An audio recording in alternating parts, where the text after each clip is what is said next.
শুক্রবার বিনা প্রতিদ্বন্দ্বিতায় গঙ্গাজলঘাটি ব্লকের পঞ্চায়েত সমিতির সভাপতি নির্বাচিত হলেন তারাশঙ্কর মণ্ডল। 2023 সালে নির্বাচনেই পঞ্চায়েত সমিতি জয়লাভ করেন তৃণমূল কংগ্রেস এবং সেই সময় রামকৃষ্ণ মণ্ডলকেই পঞ্চায়েত সমিতির সভাপতি করা হয়। কিন্তু শারীরিক অসুস্থতার জন্যই কয়েক মাস আগেই তিনি পরলোক গমন করেছেন। তার জায়গাতেই আজ বিনা প্রতিদ্বন্দ্বিতায় তারাশঙ্কর মণ্ডলকেই সকলেই পঞ্চায়েত সমিতির সভাপতি হিসেবেই নির্বাচিত করলেন। আর সেই অনুষ্ঠানে উপস্থিত ছিলেন বাঁকুড়া জেলা সাংগঠনিক জেলা সভাপতি এবং বিষ্ণুপুর সাংগঠনিক জেলার সভাপতি ছাড়াও অন্যান্য তৃণমূল কর্মী সমর্থকেরা। তাদের সকলের উপস্থিতিতেই সুন্দর অনুষ্ঠানের মধ্য দিয়ে তারাশঙ্কর মণ্ডলকেই পঞ্চায়েত সমিতির সভাপতি নির্বাচিত করা হলো। সাংবাদিক সম্মেলনে করে তারাশঙ্কর মণ্ডল জানালেন, পঞ্চায়েত সমিতির যে সকল কাজ অসমাপ্ত রয়েছে তা অবশ্যই আমি পূরণ করব এবং এ বিষয়ে পঞ্চায়েত সমিতির সহসভাপতি কি জানালেন। দেখুন, যে কোনো আমরা তো রাজনীতি করি, রাজনৈতিক ব্যক্তিত্ব, রাজনৈতিক উচ্চাকাঙ্ক্ষা যে কোনো বড় জায়গায় মানুষের সেবা করার সুযোগ পেলে আনন্দ তো হয়ই, উচ্ছ্বাসিত তো হবে।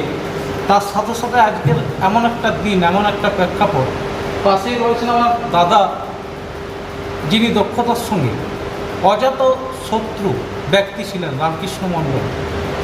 তিনি সভাপতি ছিলেন, তার নেতৃত্বে আমরা পঞ্চায়েত সমিতির কর্মাধ্যক্ষ হিসেবে যথেষ্ট উন্নয়ন করেছি, কাজ করেছি। তার যে অকাল প্রয়াণ, সেই যে দুঃখ আমরা যেভাবে ব্যথিত, সেটা তো দুঃখটা রয়েছে।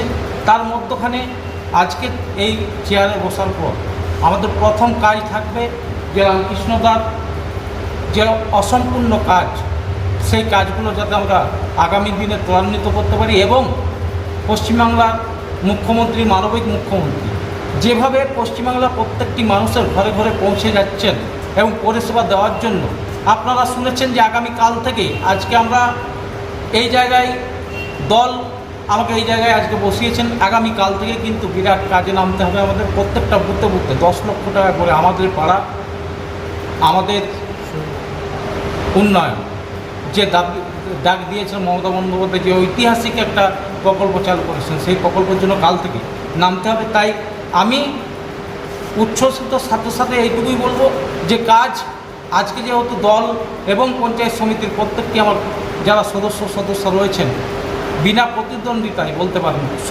সকলে সর্বসম্মতিক্রমে আমাকে এই জায়গায় এনেছেন এবং তাদের সম্মান এবং দলের সম্মান সবটাই রাখার জন্য এই ঘাটি ব্লকের উন্নয়ন আগামী দিনে মমতা বন্দ্যোপাধ্যায়ের স্বপ্ন পূরণ হবে। জুলাই আমরা একজন দক্ষ সভাপতিকে হারিয়েছি, রামকৃষ্ণ মণ্ডলকে। আজ নতুন করে পঞ্চায়েত সমিতির সভাপতি পদে ভাই তারাশঙ্করকে আমরা পেয়েছি। সে দক্ষ একজন ছেলে, দক্ষ সংগঠক প্লাস দক্ষ প্রশাসক। গত 5 বছর পঞ্চায়েত চালিয়েছে, পঞ্চায়েত সমিতির পূর্বে কর্মাধ্যক্ষ ছিল, আজ পঞ্চায়েত সমিতির সভাপতি। আমরা 100% আশাবাদী যে আমরা তাকে নিয়ে, সবাইকে একসাথে নিয়ে আমরা মমতা বন্দ্যোপাধ্যায়ের উন্নয়নে আমরা সামিল হব।